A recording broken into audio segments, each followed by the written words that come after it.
It was one of those nights that felt like everything was on edge.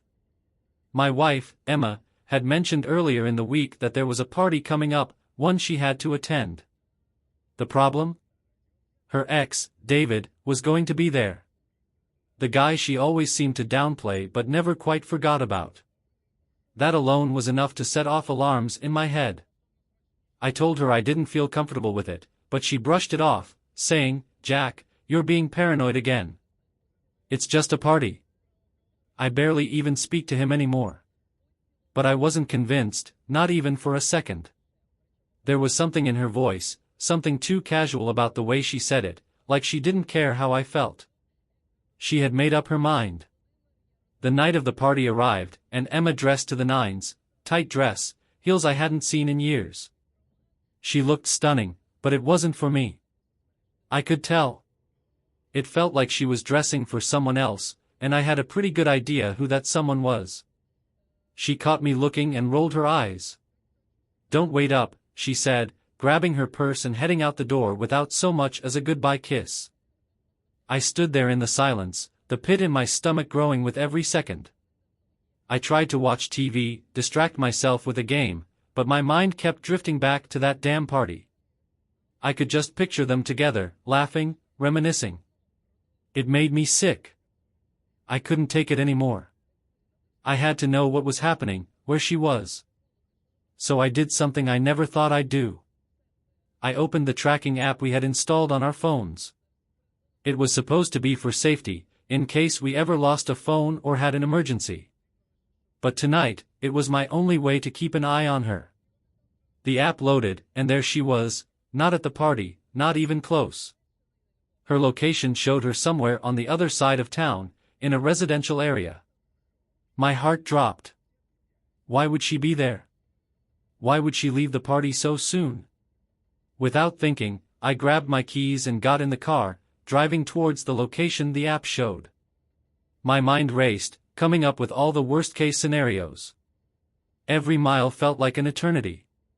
By the time I pulled up outside a house on a quiet street, my hands were shaking. The app showed she was still there. The house was dark, but her car was parked just a few houses down. I sat in my car, staring at the front door, debating whether I should go in or just leave. Maybe I was being ridiculous. Maybe there was a perfectly innocent explanation. But I couldn't shake the feeling that something was very wrong. After what felt like hours, I decided to get out of the car. I walked up to the house, my heart pounding in my chest. When I got close, I saw the faint glow of lights coming from the upstairs window. I swallowed hard, knowing that whatever I was about to find, it wasn't going to be good. I knocked on the door, not sure what I was expecting. To my surprise, it opened almost immediately. And there she was, Emma, standing in the doorway, looking shocked to see me. She didn't say anything at first, just stared at me like a deer caught in headlights. "What are you doing here, Jack?" she finally asked, her voice shaky. "I could ask you the same thing," I said, trying to keep my voice steady, though every part of me wanted to explode. "This isn't the party, Emma." She didn't respond, just bit her lip and looked away. That was all I needed to see. I knew. She was here with him. The one guy I never wanted her to be with again. "Is he here?" I asked, my voice rising with each word. "Is David here?" Still, she didn't answer. But the way she avoided my eyes was answer enough. I pushed past her, storming into the house, calling out his name. I didn't care if he heard me. I wanted him to. I wanted him to know that I wasn't some fool he could sneak around behind. I heard movement upstairs, and without thinking, I ran up the stairs, taking 2 steps at a time. The door to the bedroom was slightly ajar, and I pushed it open. There he was, David, standing there with a guilty look on his face, his shirt half unbuttoned. "What the hell are you doing in my wife's life again?" I shouted, stepping towards him. He raised his hands, trying to calm me down, but I wasn't in the mood for peace. All I saw was red. "Jack, wait," he stammered. "This isn't what it looks like." I cut him off. It's exactly what it looks like, David. You never could stay away, could you? Before I could do something I'd regret, Emma came running up the stairs, stepping between us. Jack, please. It's not what you think. We were just talking. Talking? I laughed bitterly. In a bedroom? At his house? You must think I'm an idiot, Emma. She looked at me, her eyes full of regret, but I wasn't buying it. Not this time. The trust was gone, shattered like glass. I turned on my heel and walked out the door, leaving her standing there, knowing this was the beginning of the end. That night, I drove around for hours, trying to clear my head, but the image of them together kept playing on a loop. I didn't know what I was going to do next, but I knew one thing for sure: things between Emma and me would never be the same again. I couldn't stop shaking as I stormed out of that house. The sight of David, standing there half-dressed in front of me, burned into my mind. And Emma. God, the way she looked at me, like she had just made some stupid mistake. A mistake? She really thought that after all the lies, sneaking around, and seeing him again, she could just explain it all away? I slammed my car door shut, gripping the steering wheel so tight my knuckles turned white. The thought of her in his house, our marriage hanging by a thread, and she thought she could still save it. Well, I wasn't interested in saving anything anymore. As I sped down the empty streets, I realized there was no going back. Not after this. My heart pounded in my chest, not just from the betrayal, but from the rage boiling over inside me. It felt like 1,000 little explosions going off in my head. How could she have done this? After everything we'd been through, all the years we spent building a life together, and she threw it away for that guy. I pulled into our driveway and sat there in the dark, staring at the house that was no longer a home. It had once been a place filled with love, laughter, and comfort. Now, it felt like a cage, one I had to break free from. Emma wasn't here, and neither was her stuff. And that was about to become permanent. I shoved open the front door, my mind racing. I wasn't going to sit around and wait for her to come waltzing back in after spending the night with him. No, she didn't get that privilege. If she wanted David, she could have him, but not under my roof. I marched upstairs, heading straight for the closet. Her clothes were hanging there like nothing was wrong, like everything was still in place. But nothing was in place anymore. I grabbed her dresses, her jackets, her shoes, anything that had her name on it, and started throwing them into bags. The rage was the only thing keeping me going, my movements fast and precise, not a moment of hesitation. If she wanted to be with him, she'd do it without a single thread from my house. I was almost done when I heard the familiar sound of her car pulling into the driveway. Perfect. She was just in time to see the last of her things packed up and ready to be thrown out. The front door opened, and I could hear her footsteps downstairs. Jack, she called out, her voice uncertain, as if she didn't know what was coming next. I stood at the top of the stairs, gripping the bags, my chest rising and falling with fury. She looked up at me, her eyes wide with confusion, maybe even fear, as she saw the scene in front of her. Your things, I said, my voice cold, are not to be here by morning. I want you gone, Emma. She blinked, her lips parting as if she was about to say something, but I wasn't interested in her excuses anymore. Don't bother trying to explain, I cut her off. You've made your choice, and so have I. Jack, please, just let me talk.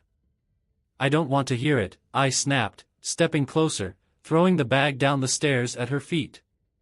You think I didn't know? You think I haven't been keeping an eye on you all night? I know you weren't at that party, Emma. I know you were with him. She paled, her eyes filling with panic. It wasn't like that, I swear. We just... Save it. I shouted, the words coming out before I could stop myself. You think you can walk out of here, spend the night with your ex, and then come home like nothing happened? I'm not stupid, Emma. I'm done with this, done with you. I could see the tears welling up in her eyes, but they didn't affect me like they used to. Not after what she'd done. She was crying for herself, not for me, not for us. "You and your things," I said, my voice hard, "better be gone by morning." I turned and walked into the living room, leaving her standing there, shattered, but I didn't care. She could cry all night if she wanted. It didn't change a damn thing. As I sat on the couch, trying to calm down, another thought crept into my mind. A dark, tempting thought that I hadn't entertained in years. If Emma wanted to destroy what we had, maybe I didn't have to be the one sitting here nursing the wounds. Maybe it was time I got a little revenge of my own.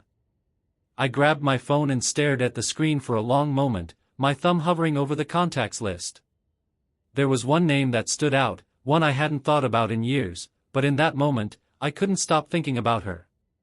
Claire. Claire had been my first serious girlfriend, the one who got away, or, more accurately, the one I let go. Things between us ended amicably, but there was always that sense of unfinished business. After all these years, she'd still pop up in my mind from time to time, usually when Emma and I hit a rough patch. I knew she was single now, after her divorce. It was all over social media a few months back. I hadn't spoken to her in years, but I knew how to reach her. And right now, after everything Emma had put me through, the idea of reconnecting with Claire seemed right. I scrolled through my contacts, found her number, and hesitated. Was this really what I wanted? Was I really going to do this? I took a deep breath, thinking of the betrayal, the lies, the cold smile on Emma's face as she walked out the door to be with him. That was all I needed to push me over the edge. I hit the call button. The phone rang twice before a familiar, soft voice answered. "Hello?" "Claire," I said, my voice low and steady, "it's Jack." There was a pause on the other end, and then a hint of surprise in her tone. "Jack, wow, it's been a long time." "Yeah," I replied, feeling the anger slowly giving way to something else, something that felt like control. "I was just thinking about you. About us." I could hear the curiosity in her voice. "Us?" I leaned back on the couch, staring at the bags of Emma's things. "Yeah. I think we should catch up. I've got a lot on my mind, and I could use an old friend right now." For the first time that night, I smiled. Emma wasn't the only one who could play games. I sat on the couch, my heart racing as I listened to Claire on the other end of the line. Her voice brought back memories I hadn't allowed myself to revisit in years. She had always been warm, easy to talk to, and the spark between us had never fully gone out. "Not really. Jack, it's been years," she said, her tone soft but curious. "I'm surprised you even still have my number." I laughed bitterly. "Yeah, well, some things you just don't forget." There was a pause, like she was considering what to say next. "I guess I should be flattered." "You should," I said, my voice calmer now, the anger I felt toward Emma fueling the reckless part of me. "I need to see you, Claire. Tonight, if you're up for it." Another pause. This time, I could hear her breathe in sharply, and I wasn't sure if it was from excitement or hesitation. "Jack, tonight? It's kind of late, don't you think?" "Not too late for an old friend," I replied, leaning forward, elbows resting on my knees. I needed this, needed to feel in control of something, someone. Emma had stripped me of that when she walked out to be with David. Let me make it up to you for disappearing all those years ago. I owe you that much. She didn't answer right away, but I knew her well enough to sense that she was considering it. We'd always had chemistry, even after our relationship ended. It had never been a bad breakup, just a mutual understanding that life was pulling us in different directions. But now, after everything with Emma, it felt like the right time to find out if there was still something between us. "Where are you?" she finally asked, her voice barely above a whisper. A wave of anticipation rushed over me. "I'm at home. Come by. It'll just be us." There was another pause, the tension between us palpable even over the phone. "All right," she said, almost reluctantly, but there was an unmistakable hint of curiosity in her voice. I'll be there in 30 minutes. I hung up, my heart pounding in my chest. I wasn't sure what I expected from this, but it didn't matter. I wanted revenge, on Emma, on the life I thought I had. And maybe Claire was the perfect way to get it. The house was quiet, the only sound the hum of the refrigerator in the kitchen. I looked at the bags of Emma's things still strewn across the floor and felt a strange satisfaction knowing she wasn't coming back. At least not to the life we had before. This was her doing, and now, I was done waiting around for her to decide what she wanted. I walked to the window and stared out at the dark street. It was late, the world outside silent, but inside, my mind was racing.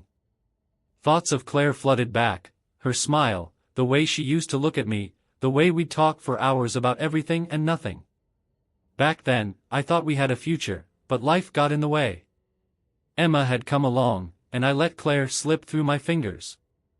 Now, I wondered if I was going to pick up where we left off. 25 minutes later, headlights cut through the darkness, and my pulse quickened. Claire had always been reliable, and I knew she'd show up. Part of me was surprised at how quickly I'd pulled her back into my life, but another part of me felt like it was always meant to happen. The doorbell rang, and I took a deep breath before opening the door.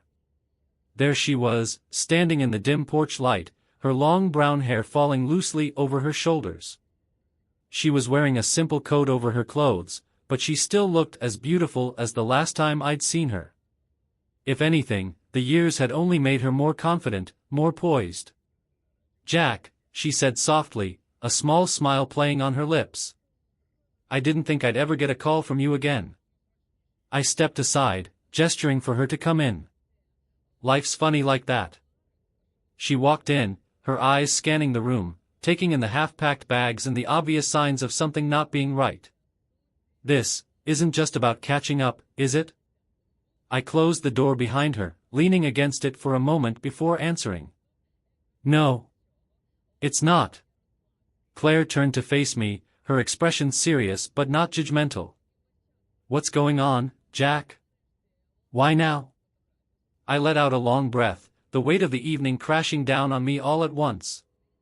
"Emma, she's been seeing someone. Her ex. I found out tonight." Claire's eyes softened, and she took a small step toward me. "I'm sorry." "Don't be," I said quickly, shaking my head. "I don't want your sympathy. I needed someone. Someone who understands. Someone I can trust." For a moment, we stood there in silence, the air thick with unspoken emotions. Claire looked at me, her eyes filled with that same warmth I remembered from years ago, and suddenly, the distance between us didn't feel so far. She took another step forward, her hand gently resting on my arm. "Jack, are you sure this is what you want?" I looked down at her, the anger and hurt swirling in my chest mixing with something else, something I hadn't felt in a long time. "Yes. I'm sure."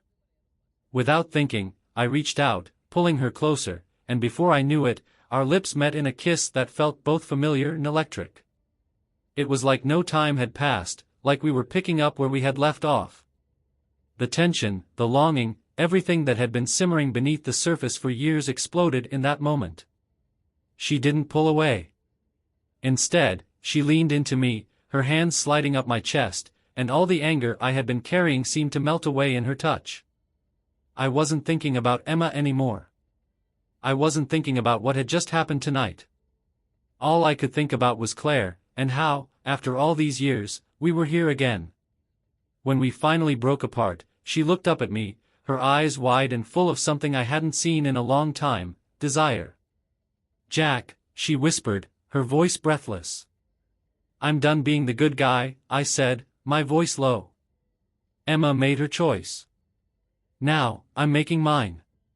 Claire smiled softly, her hand sliding down to take mine. "Then let's not waste any more time."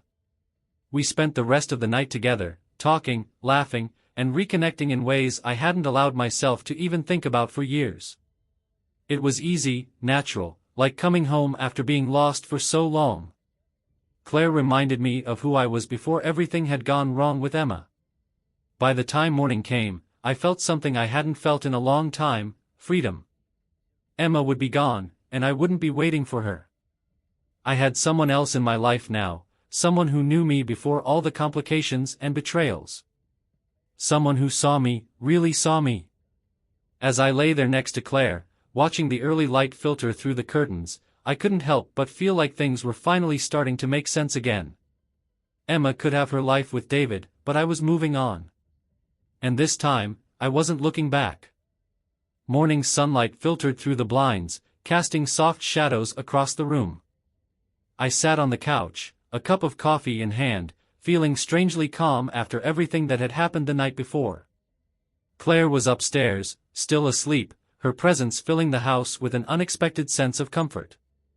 It felt like a fresh start, one I hadn't anticipated but needed more than I realized. For the first time in a long while, I wasn't thinking about Emma, wasn't worrying about where she was or what she was doing. I was focused on my life now, and for once, it didn't revolve around her. But that peace wasn't going to last long. I heard the sound of a car pulling up outside. My heart skipped a beat, and a knot tightened in my stomach. It was Emma. She had come back.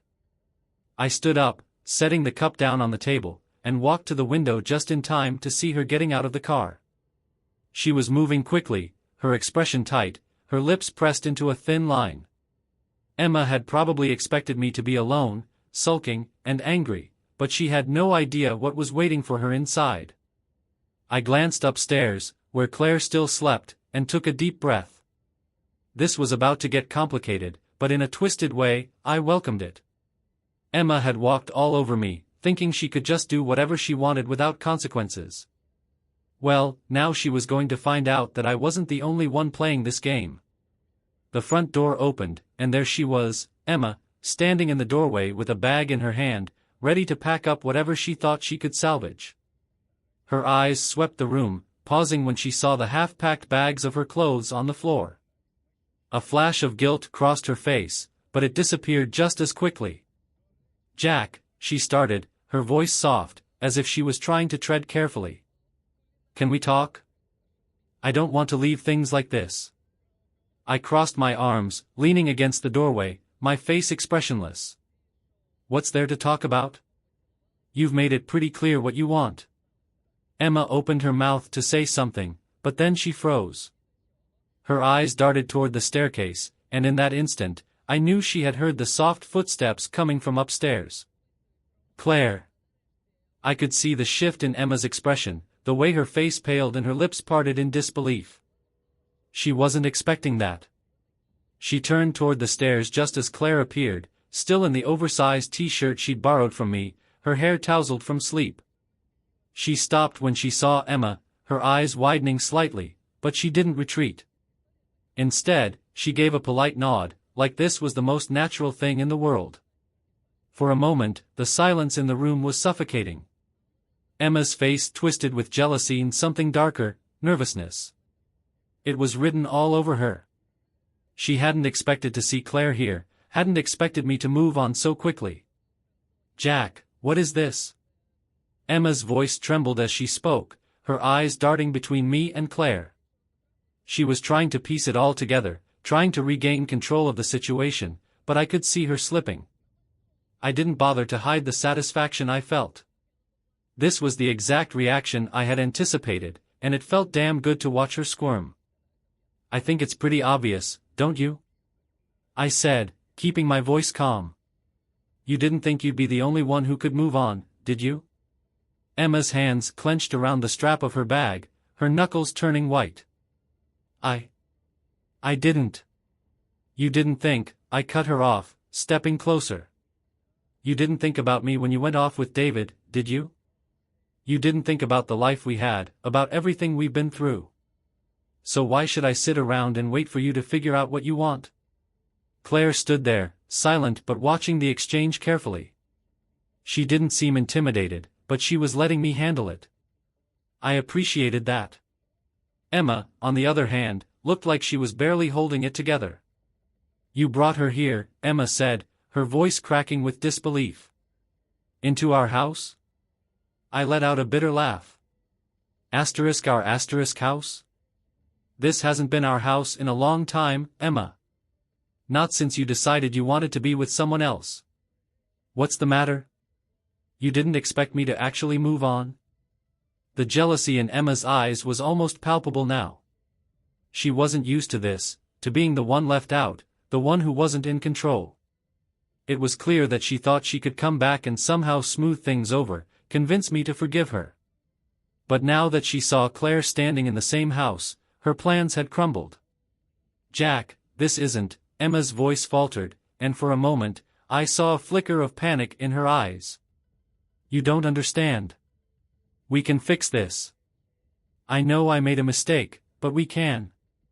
There's nothing left to fix, I said, cutting her off again. You wanted David, remember? You made that choice. Now, I'm making mine. She looked at me, her eyes wide with disbelief, like she couldn't quite grasp what was happening. For the first time, I could see real fear in her expression. Emma had never considered that she might lose, that I might not want her back. The jealousy and nervousness were pouring out of her now, like she was desperate to hold on to something that was already gone. This isn't you, Jack, she said, her voice barely above a whisper. You don't just throw everything away. No, Emma, I said, my voice cold.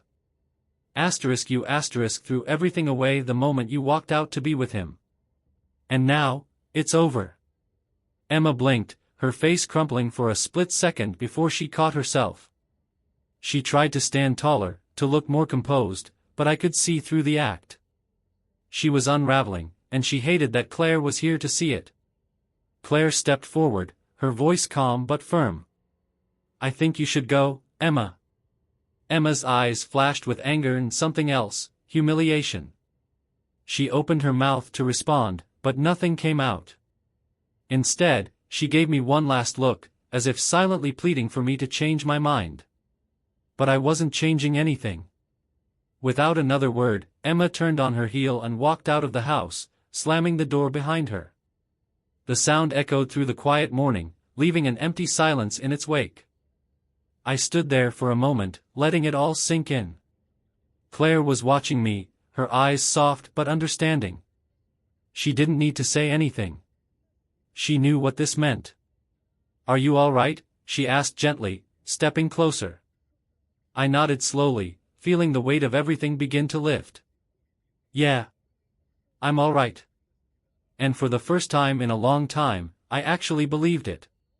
Emma was gone, and with her, the baggage, the lies, and the betrayal. Now, it was just me and Claire, standing in the ruins of what used to be my life, but finally ready to build something new. Something real. As Emma's footsteps faded away, the house felt lighter, like a weight I didn't even know I was carrying had finally lifted. I stood there, staring at the door she had just slammed shut, knowing that this was the end of something that should have ended a long time ago. I turned to Claire, who was watching me with those soft, understanding eyes. She didn't have to say anything, she just knew. In that moment, I realized how different things were going to be now. No more lies, no more pretending. Just moving forward. Thanks for staying through that, I said quietly, running a hand through my hair. Claire gave a small smile and stepped closer, resting her hand on my arm. You didn't have to do that alone, Jack. I'm here. I've got you. Her words hit me in a way I didn't expect. After everything with Emma, the idea of someone genuinely caring, without an agenda or any hidden motives, felt foreign. But here was Claire, standing by me, offering something I hadn't realized I needed, support. I gave her a nod, then something came to mind. Something that would seal the deal, not just with Claire, but with the message I wanted to send Emma. I didn't want anything left between us, no remnants of our past life together, especially not the extravagant gifts she used to buy to make up for her selfishness. My eyes drifted to the garage, where Emma's pristine, barely driven gift car sat. It was one of those ridiculous purchases she had made last year, probably to ease her guilt over something I hadn't known about at the time. It was sleek, expensive, and completely unnecessary, a trophy of her self-centeredness. I knew exactly what I wanted to do with it. "Come with me," I said, motioning for Claire to follow as I made my way to the garage. She gave me a curious look but didn't ask questions, simply following my lead. I opened the garage door, revealing the shiny red sports car sitting there like some untouchable piece of art. I could still remember the day Emma surprised me with it, claiming it was her way of showing how much she cared. But now, looking at it, all I saw was a reminder of how little any of that had really meant. I grabbed the keys from the hook by the door and turned to Claire. "I don't want this thing," I said, holding the keys out to her. Claire blinked, clearly confused. "What do you mean?" I said with a small smile, "it's yours. Emma doesn't deserve it, and I sure as hell don't want it anymore." "But you should have it." Her eyes widened in disbelief. "Jack, I can't." "Yes, you can," I cut her off, placing the keys in her hand. "Take it. It's my way of starting over. I want to get rid of all the things that remind me of her. And besides, it'll look a lot better with you behind the wheel." Claire stared down at the keys, then back up at me, her expression softening. "Jack, I don't even know what to say." "You don't have to say anything," I replied, feeling a sense of satisfaction wash over me.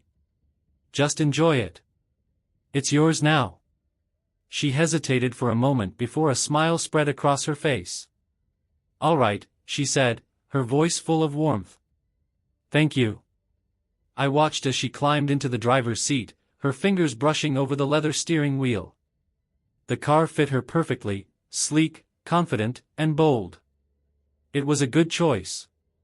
Watching her in that car made me feel like everything was falling into place, like I was finally letting go of all the anger and betrayal Emma had left behind. Claire started the engine, the roar filling the garage. She gave me one last look, her smile widening. "You sure about this?" I nodded. "More sure than I've been about anything in a long time." And with that, she backed out of the garage, the car gliding smoothly onto the driveway. I stood there, watching her drive off, the red tail lights disappearing into the distance. It wasn't just the car she was taking with her, it was a piece of my old life, a piece I was more than ready to let go of. As the quiet settled around me, I realized that this was it. The past was finally behind me. Emma was gone, and with her, the lies and the constant sense of walking on eggshells. I had given Claire something new, something real, just like she was giving me a chance to rebuild. For the first time in years, I felt free. And it felt damn good. The following days were some of the calmest I had experienced in years. I spent my time cleaning up the remnants of my old life, getting rid of anything that reminded me of Emma and our broken marriage. It was a cleansing of sorts, each action bringing me closer to the closure I needed. Claire had been wonderful, understanding that I needed time to process everything but also staying by my side when I needed someone. We hadn't talked much about the future yet, but there was an unspoken agreement that whatever came next, it would be on our terms, no more lies, no more betrayals. But of course, peace couldn't last forever. Especially not with Emma. One afternoon, as I was finishing up some work in the garage, I heard it, the unmistakable sound of the engine of the red sports car pulling into the driveway. Claire had dropped by after work, probably just to check in. The car was now hers, and seeing her driving it with such confidence had made me realize just how much I wanted to move on from the past. But apparently, not everyone was ready to let go. I barely had a chance to step outside before I heard tires screeching to a halt down the street. Emma's car whipped around the corner, and she pulled up alongside the driveway like she was ready for war. My stomach tightened as I saw her storm out of her car, her face flushed with anger, her eyes locked onto the red car that Claire had just parked. The second she saw Claire behind the wheel, it was like a switch flipped. Emma's face contorted with fury, her hands balling into fists at her sides. She marched straight toward the car, her heels clicking on the pavement, her rage almost palpable in the air. "What the hell is this?" Emma screamed, her voice shrill and trembling with anger. "That's my car. What do you think you're doing, Claire?" Claire, to her credit, remained completely calm. She stepped out of the car, her expression cool and composed, not letting Emma's outburst faze her in the slightest. "It's mine now, Emma. Jack gave it to me." Emma's face turned bright red, her hands shaking as she pointed furiously at Claire. "You can't just give her my car, Jack. That's my car. You don't have the right." I crossed my arms, leaning casually against the garage door. "Actually, I do. It's not your car anymore, Emma. I gave it to Claire. It's hers now, and there's nothing you can do about it." Emma's eyes filled with disbelief as she whirled around to face me. "This is insane. You're just giving away my things? You don't get to decide that. That car is mine, Jack. You know it." I shrugged, feeling the calm satisfaction of someone who had already won the argument before it even started. "It was a gift, Emma. You gave it to me, remember? Now I'm giving it to someone who actually deserves it." Her face twisted with rage, and she took a step toward me, her voice rising to a pitch that made my ears ring. "You've lost your mind. You think you can just replace me with her?" She shot a venomous glare at Claire. "You think you're going to live happily ever after while I walk away with nothing?" Before I could respond, Emma did something I hadn't expected. She pulled out her phone, her fingers shaking as she dialed a number. It only took me a second to realize what she was doing. "Emma, you can't be serious." But she wasn't listening. She was too far gone, her anger clouding every ounce of reason. She turned her back on me, the phone pressed to her ear, her voice shaking with emotion as she spoke. "Yes, I'd like to report a stolen vehicle. Yes, it's mine. My ex-husband took it and gave it to another woman, and they're driving it right now. You need to come get it back." I sighed, exchanging a glance with Claire, who simply raised an eyebrow, amused by the whole situation. This was classic Emma, always playing the victim, always thinking she could manipulate reality to suit her needs. But this time, she wasn't going to win. We stood there in silence, waiting as Emma paced back and forth, clutching the phone like it was her lifeline. It didn't take long for the conversation to shift, her tone becoming more frantic as she realized the truth was slipping away from her. "What do you mean it's not theft?" "No, you don't understand. It's my car." Her voice broke, the desperation clear now. "He can't just give it away. It's mine." I could hear the officer's voice on the other end, though I couldn't make out the words. But judging by the way Emma's face fell, I could tell it wasn't going the way she had hoped. The color drained from her cheeks, and she stood there, motionless, as the truth finally hit her. "Fine," she muttered into the phone, her voice low and defeated. "Thanks for nothing." She ended the call and stood there for a moment, staring at the red car like it was some kind of symbol of everything she had lost. Her shoulders slumped, the anger draining out of her as quickly as it had appeared. When she finally looked up at me, there was no rage left, just a hollow emptiness in her eyes. "You think this is over, Jack?" she whispered, her voice barely audible. "You think you've won?" I stepped closer, keeping my tone even. "It is over, Emma. You've lost. And no amount of phone calls or screaming is going to change that."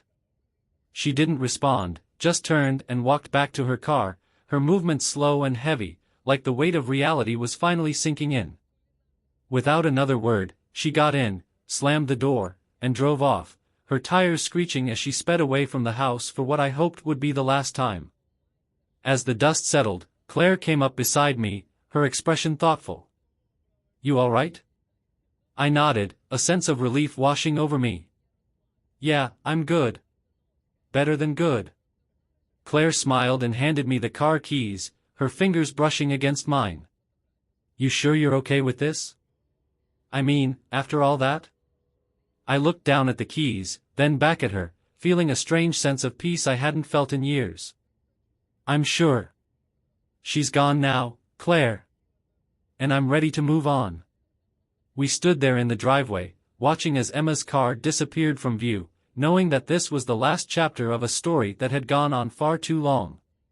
Emma had lost her grip on me, and now, I was finally free. Claire slipped her hand into mine, and for the first time in what felt like forever, I smiled. This was the beginning of something new, something real. And I wasn't looking back.